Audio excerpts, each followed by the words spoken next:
Bien, vamos a seguir con otro tema de la parte de física de fluidos, en la parte de dinámica, que es la ecuación de continuidad. La ecuación de continuidad nos va a ayudar a resolver problemas en los cuales se mueve un fluido con una determinada velocidad en un punto y luego en otro punto el tubo donde está moviéndose ese fluido se hace o más angosto o más ancho y eso va a determinar que su velocidad cambie.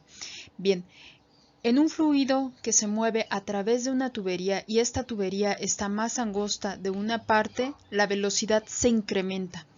Y entre más grande sea el área transversal, la velocidad del fluido es menor. Bien, básicamente aquí en la imagen lo que tienes es una tubería en la cual del lado izquierdo el flujo tiene una cierta velocidad que le llamas V1 y pasa a través del área transversal 1. El tubo se hace más ancho en la parte que nosotros le ponemos número 2, que como tú lo puedes ver en la figura, que le llamas al área transversal 2, que el área transversal no es otra cosa más que el corte vertical al tubo. Si tú lo ves de frente, lo que verías sería un círculo, ¿sí? Este círculo que se ve aquí. Entonces lo que estás midiendo es la velocidad que lleva el fluido al momento de atravesar el área transversal. De igual forma, aquí en la parte izquierda del tubo, el área es más pequeña y tú ves aquí la velocidad del fluido, lógicamente es diferente. Y lo que nosotros estamos diciendo es que del lado izquierdo la velocidad va a ser mayor que la velocidad del lado derecho. Entre más grande sea el área, en este caso el área 2, si el área 2 incrementa, la velocidad disminuye. Igual, si el área es más pequeña, la velocidad aumenta. Bien, en resumen, velocidad 1 es mayor a velocidad 2. La velocidad en la parte angosta es mayor que la velocidad en la parte que está el tubo más ancho. El área 1 es menor al área 2, eso tú lo puedes ver de manera visual. El corte perpendicular al tubo es más pequeño en la parte izquierda que en la parte derecha. Bien, vamos a hablar de la ecuación de continuidad. La ecuación de continuidad en este caso es nuestro objetivo principal, establecerla, en qué consiste.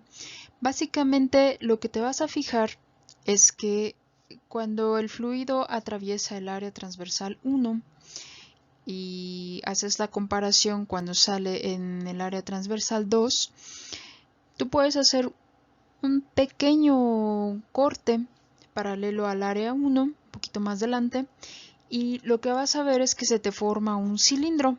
Este cilindro, aquí lo tienes en la diapositiva, ese cilindro tiene un área transversal 1, una pequeña profundidad de 1, ¿sí? Es la profundidad de 1 y bueno, a diferencia de la parte más ancha, cuando el fluido atraviesa el área transversal 2, también puedes hacer lo mismo, pues tú digamos formar un corte paralelo al área 2 y lo que vas a ver es un cilindro. Ese cilindro, bueno, tiene un área 2 que sería como la tapa del cilindro, la profundidad es de 2 y lo que tú vas a ver aquí es que el volumen 1, digamos del cilindro más pequeño, es el área de la tapa por la profundidad del cilindro.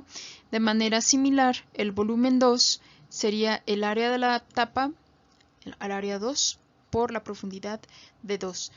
Mira, estas profundidades, lo que te marca aquí como D1 y D2, no es al azar, es más que nada notar que en un tiempo definido, el fluido va a atravesar esa área transversal, digamos si tú tomas el tiempo 0.05 segundos, ¿vale? Entonces en 0.05 segundos ya el fluido atraviesa A1 y va hacia la parte paralela a A1, ¿sí? Y en ese tiempo de 0.05 segundos lo mismo haces aquí. Aquí va el fluido y en 0.05 segundos ya va a atravesar esta parte de aquí. Entonces, fíjate bien, D1, bueno, vamos a anotar aquí que vas a medir una velocidad, ahí ya te involucra el factor tiempo. Bien, vamos a situarnos de este lado y tienes velocidad 1 sería igual a distancia entre tiempo. Yo te lo marco aquí como distancia 1 entre tiempo. Nota que es el mismo tiempo el que estás tomando en consideración para el tiempo que le toma al fluido atravesar esas áreas transversales. Y tienes velocidad 2 es distancia 2 entre tiempo. Entonces, fíjate bien, simplemente haces un despeje y te va a quedar que velocidad 1 es velocidad 1 por tiempo te da distancia 1. Velocidad 2 por tiempo te da distancia 2. Es simplemente pasar el tiempo multiplicando al lado izquierdo. Bien, ¿para qué quieres esa distancia? Bueno, te involucra aquí en la fórmula de volumen. Los volúmenes que atraviesa en ese tiempo, los dos son iguales. Entonces, lo que pretendes, digamos aquí, es en lugar de utilizar este D1, el D1 que aparece aquí, ¿sí? Este D1 y este D2, lo que nosotros vamos a hacer es utilizar el despeje del cual te estoy hablando. Sería B1 por tiempo es igual a D1, ¿sí?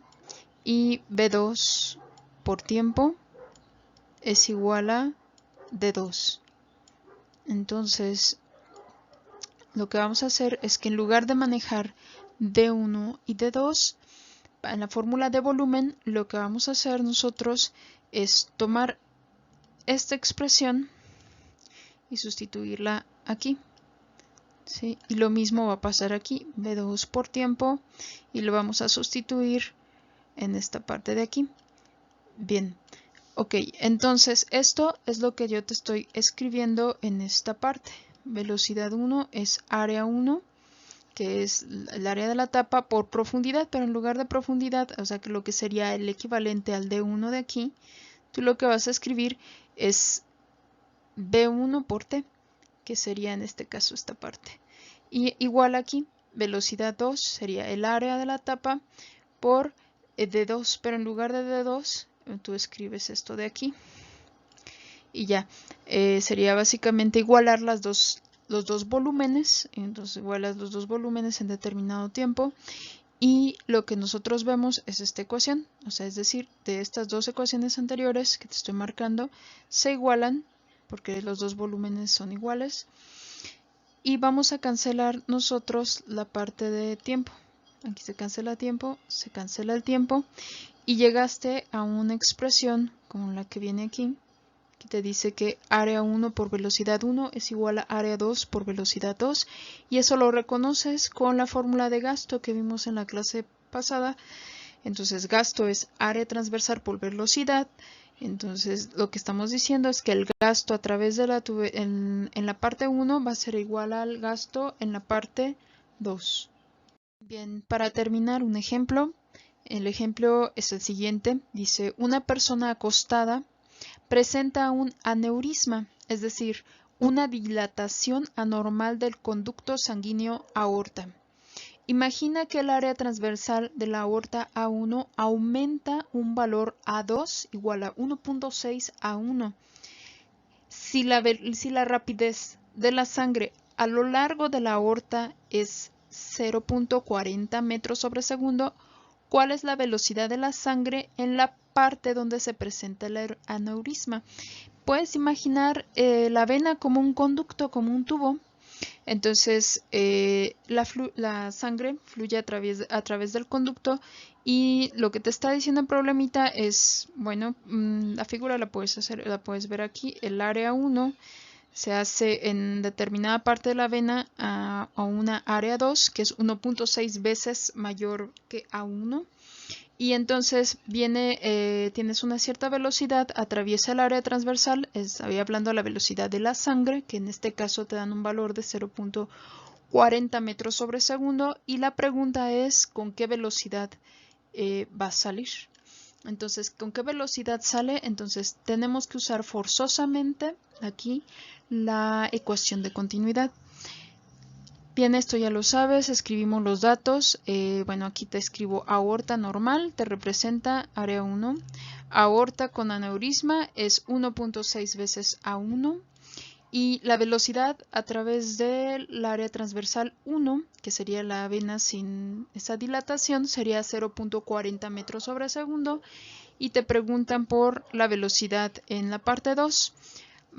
Lo que vas a hacer en este caso es utilizar la fórmula de continuidad. La fórmula de continuidad te dice área 1 por velocidad 1 es igual a área 2 por velocidad 2. Y lo que te interesa conocer es la velocidad en 2. Entonces despejas V2. Entonces cuando haces el despeje de V2, ya sabes, este término lo pasas dividiendo y llegas a esta expresión. Ya finalmente sustituimos valores. Aunque no te estén dando el dato específico del área 1, nota que no te lo dan, pero sí te dicen que equivale 1.6, el área 2 es 1.6 veces A1, y cuando tú sustituyes el área 2 como 1.6 veces A1, A1 se cancela y te va a quedar básicamente 0.40 metros sobre segundo entre 1.6, que eso es 0.25 metros sobre segundo. Bien, y ese sería el problemita.